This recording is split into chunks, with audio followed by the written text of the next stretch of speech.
Le One Piece existe. À la seule mention de cette phrase, je suis convaincu que vous avez tous eu la scène en tête. Celle d'un barbe blanche se dressant seul face au monde et livrant son dernier message avant de s'éteindre. Et ce qui fait avant tout la force de cette phrase, c'est ce qu'elle implique. Jusqu'alors, nous ne savions pas réellement si ce trésor légendaire que Luffy recherchait était bel et bien réel ou pas. Et bien avec cette confirmation, nous savions désormais que ce n'était pas une quête vaine et que le monde de One Piece appartient aux rêveurs, à ceux qui se battent chaque jour pour gagner leur liberté. Des phrases comme celle-ci, il y en a des centaines dans le manga. C'est pourquoi je vous invite à faire le tour de celles que je considère comme les plus belles et marquantes. Donc n'hésitez pas à la fin de cette vidéo à me donner les phrases qui vous ont le plus inspiré pour qu'on les découvre dans une prochaine partie. Aussi, comme d'habitude, laissez un gros pouce bleu et rejoignez l'équipage en vous abonnant. Avant de commencer cette vidéo, laissez-moi vous parler de Flexispot qui m'ont très gentiment envoyé un bureau qui me permettra de continuer à vous proposer de superbes vidéos. Flexispot, c'est la référence pour travailler dans d'excellentes conditions. En effet,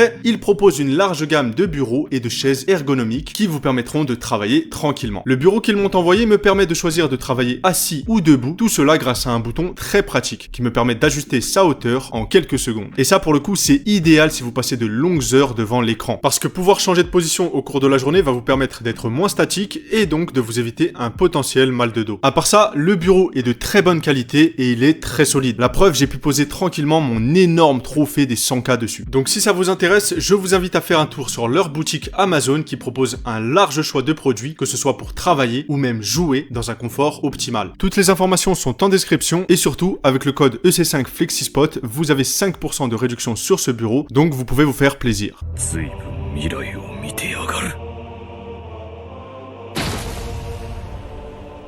Tu vois bien loin dans l'avenir. On commence le classement par une phrase prononcée par le premier commandant de Big Mom, à savoir Katakuri. Cette phrase vient à l'issue d'un combat acharné entre deux personnages qui avaient un énorme respect l'un pour l'autre. Ce combat était incroyable, mais ce qui le rend iconique, c'est surtout les idéaux qui se confrontaient de part et autre. D'un côté, nous avions un Luffy qui souhaitait surpasser un personnage considéré jusqu'ici comme invincible. Et de l'autre côté, nous avions Katakuri. Katakuri qui a dû toujours garder justement cette image d'invincibilité. Et ainsi, ce combat a pu le libérer et lui permettre d'assumer pleinement son vrai visage. Ainsi, lors de l'issue de ce combat acharné, Luffy sortira vainqueur. Et c'est à ce moment-là que cette phrase magnifique sortira. Après être tombé KO, Luffy se relèvera. Mais face à lui se dressera la montagne Katakuri, n'ayant pas encore lâché l'affaire. Par la suite, Katakuri lui demandera s'il comptait vaincre sa mère. Ce à quoi Luffy répondra, bien entendu, puisque je souhaite devenir le roi des pirates. Et c'est à ce moment-là que Katakuri lui répondra qu'il voit bien loin dans le futur. Maintenant, pourquoi cette phrase est iconique? Tout simplement parce qu'elle montre le respect qu'il y avait entre ces deux personnages. Et plus que cela, avec un trait d'humour, Katakuri montre à Luffy qu'il a toutes les cartes en main pour atteindre le sommet. Et je ne sais pas ce qu'était la réaction de Katakuri lorsqu'il a vu que Luffy était devenu un empereur, mais on peut facilement deviner qu'il était fier du chapeau de paille. Celui qui gagne réécrira la définition du bien et du mal. Ils décideront du futur et de la façon dont le passé est écrit. Le vainqueur définira la signification de la justice. Cette phrase prononcée par Doflamingo est extrêmement intéressante. Non seulement elle est puissante, mais elle relève énormément de problèmes qu'il y a dans le monde de One Piece, mais également dans notre monde. En effet, la notion de justice n'est définie que par les vainqueurs. C'est eux qui sont capables de réécrire l'histoire. Nous l'avons bien vu, le Gorosei a été capable de faire oublier un siècle entier. On s'en rend pas compte, mais depuis le début, nous suivons le monde de One Piece après un gigantesque mensonge. Personne ne sait ce qui s'est passé il y a 800 ans. Et à chaque fois que quelqu'un a essayé de mettre la lumière sur ce monde et sur la vérité, il s'est fait exécuter. Ainsi, Doflamingo, en tant qu'ancien dragon céleste, nous a, par cette phrase, montré qu'il était beaucoup plus qu'un simple tyran. Non, cet homme est très intelligent et on comprend maintenant pourquoi des assassins sont à sa poursuite, même dans la prison la mieux gardée du monde. Je ne vais pas mourir, partenaire. Voici la dernière phrase que prononcera Roger à son fidèle second Rayleigh. Une phrase teintée de mélancolie, mais qui, pour le coup, est extrêmement puissante. En effet, Roger n'est pas mort. Roger a laissé derrière lui une immense vague de piraterie. Autrement dit, il a laissé derrière lui le plus grand héritage possible. Et de ce fait, il n'est pas mort, car il vit dans la mémoire de millions de personnes. Roger, durant son exécution, a réalisé un coup de maître, car désormais, il n'est plus qu'une question de temps avant que quelqu'un mette la main sur le One Piece et dévoile la vérité sur ce monde.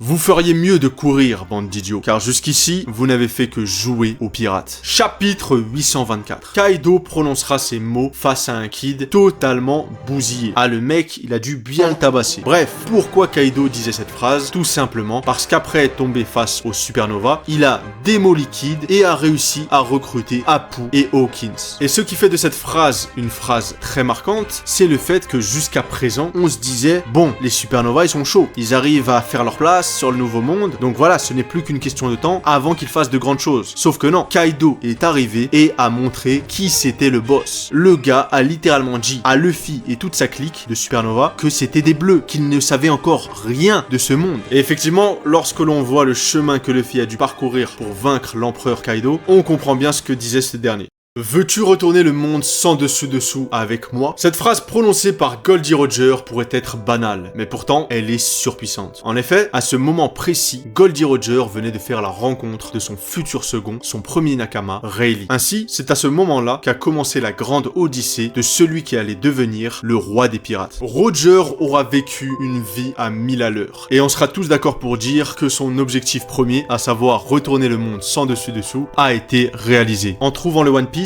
il a certainement dû faire face à certaines vérités sur ce monde. Et même s'il n'a pas choisi de les révéler au grand jour, le simple fait qu'il ait parlé de son existence lors de son exécution a complètement métamorphosé ce monde. Car comme je le disais plus tôt, Roger est l'instigateur de cette vague de piraterie et l'instigateur de ce changement qui se produira à la fin du manga. Ainsi, ces paroles résonnent encore dans la tête de Rayleigh, car elles nous montrent la simplicité et la confiance de Roger. Tout au long de sa vie, Roger aura arboré le même sourire et la même confiance en lui. En prononçant ces mots, Roger venait d'écrire la première ligne d'une aventure légendaire. Je n'ai pas de compassion pour les crapules, mais la famille, c'est différent. Prononcée par Garp, cette phrase est probablement l'une des plus tristes de One Piece. En effet, à ce moment précis, Garp se trouvait à côté de son petit-fils, Portgas the Ace, enchaîné et prêt à se faire exécuter. La scène était d'une rare beauté car elle nous montrait pour la première fois un Monkey D. Garp vulnérable. Un Garp qui était tiraillé entre son envie de protéger celui qu'il a élevé comme son fils et son devoir de soldat de vice-amiral de la marine qui lui ordonne de condamner tous les hors-la-loi. Et encore une fois, ce qui était vraiment marquant avec cette scène, c'est que Garp, pour la première fois de sa vie, ne savait pas ce qu'il devait faire. Et ce moment est d'autant plus déchirant lorsque l'on connaît l'issue de cette histoire. Quoi qu'il en soit, dans les récents chapitres, nous avons pu voir que Garp a pu en partie laver son échec à ce moment-là. C'est-à-dire qu'il a pu sauver l'un de ses protégés, Kobe. Et on espère que notre grand-père favori s'en sortira vivant de la ruche. C'est faux, c'est Luffy qui a passé des moments plus difficiles que n'importe qui. Cette phrase prononcée par Dadan fera justement suite à l'arc de Marineford. Dadan reverra Garp après la mort de Ace et se mettra à le frapper sans s'arrêter. Makino essaiera de s'interposer dans cette altercation en disant à Dadan que Garp a beaucoup souffert de voir mourir son petit-fils sans pouvoir rien faire. Cependant, ce qui énervait vraiment Dadan, c'est le fait qu'elle pensait à Luffy. Car oui, elle en était sûre, celui qui souffrait le plus, c'était Luffy. Cette phrase est incroyablement puissante, car nous voyons à ce moment-là à quel point Dadan s'était attaché à Ace, et surtout à quel point elle estimait Luffy. Car oui, il faut le dire, Dadan c'est la daronne de Luffy et Ace. Voilà, on ne sait pas qui est la mère de Luffy à l'heure actuelle, mais pour moi, on peut dire que c'est Dadan. Elle les a élevés lorsqu'ils étaient tout petits. Elle a appris à les connaître, et elle a même tissé des liens d'affection réels avec eux. Et ce qui est encore plus fou, c'est que malgré sa nature froide et distante, c'est elle qui à ce moment-là a compris le mieux la détresse de Luffy. Une détresse qui rendra notre cher chapeau de paille beaucoup plus fort. Te fous pas de moi. Peu importe combien de fois tu me frappes, tu es celui qui est blessé. Cette phrase culte nous vient de notre cher Monkey D. Luffy. Pour vous remettre dans le contexte, on est à l'arc Wool Cake Island. Sanji a été forcé de marier Pudding. En effet, s'il ne le fait pas, l'impératrice Big Mom tuera Zeff. Ainsi, nous retrouverons un Sanji méconnaissable face à Luffy. En effet, ce dernier montrera pour la première fois de l'irrespect envers son capitaine, allant même jusqu'à l'enchaîner de coups. Des coups d'une rare violence qui avait pour unique but d'éloigner les Mugiwara de lui et de le laisser régler seul cette situation. Cependant, Luffy est quelqu'un de très compréhensif. On ne sait pas si c'est lié à son acquis de l'observation ou juste à un talent inné qu'il a, mais il parvient à cerner rapidement les problèmes de ses amis. À ce moment-là, Luffy a compris que Sanji était dans une grande position de détresse. Et c'est pourquoi, lorsque Sanji s'est éloigné avec ses frères, Luffy lui a lancé cette phrase. Il savait que celui qui avait le plus mal, ce n'était pas lui qui s'était pris des coups, mais bien Sanji qui les lui a donnés. Cette phrase montre donc le lien sincère qui existe entre ces deux personnages. Sanji, en se comportant de la sorte, a juste montré qu'il était réellement en train de souffrir. Mais aussi, il voulait protéger ses Nakama, car pour lui, il était impensable de défaire Big Mom. Et de l'autre côté, Luffy nous a présenté une nouvelle fois sa capacité à comprendre et à percevoir les émotions de ses Nakama, car jamais il ne tournera le dos à l'un de ses compagnons. Rien, il ne s'est rien passé. En parlant de quelqu'un qui est prêt à risquer sa vie, lorsque l'on parle phrase culte, on pense souvent à celle que Zoro a prononcée dans l'arc Thriller Bark. Une scène tellement culte que lorsque l'on parle de Zoro, on sort directement cette scène. Bref, avant de savoir pourquoi je l'ai choisi, je vais contextualiser ce moment. Après un affrontement titanesque entre Luffy et Gecko Moria qui venait d'absorber 1000 ombres, le grand corsaire Bartholomew Kuma avait fait son apparition. À ce moment-là, la situation était extrêmement tendue. En effet, tous les Mugi étaient vraiment fatigué et Luffy était complètement hors jeu. Zoro fera de son mieux pour essayer de repousser Kuma, mais malheureusement il en sera incapable. C'est pourquoi Zoro fera alors la proposition suivante à Kuma, sa vie contre celle du capitaine. Kuma acceptera le deal et extirpera alors toute la douleur de Luffy. Et Zoro devra encaisser tous les dégâts qu'a subi le chapeau de paille durant son combat contre Moria. Et ce qui est le plus fou avec cette scène, c'est que la douleur qu'a subi Luffy est incommensurable. Et Zoro se sacrifiera pour l'encaisser entièrement. Cette scène d'une rare violence nous a montré le dévouement de Zoro, mais surtout sa résistance hors du commun. Car oui, Zoro parviendra à s'en tirer vivant, et le reste appartient désormais à la légende.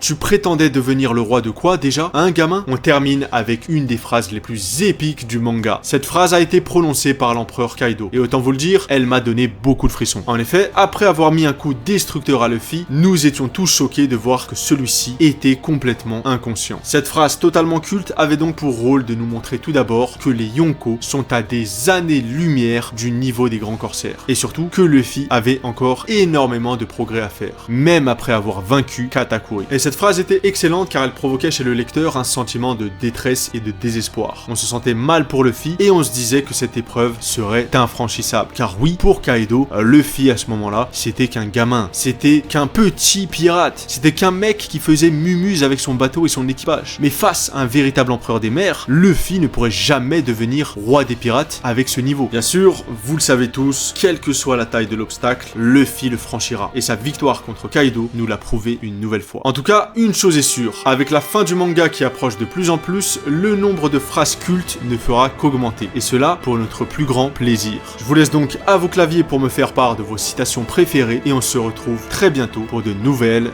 vidéos. Ciao!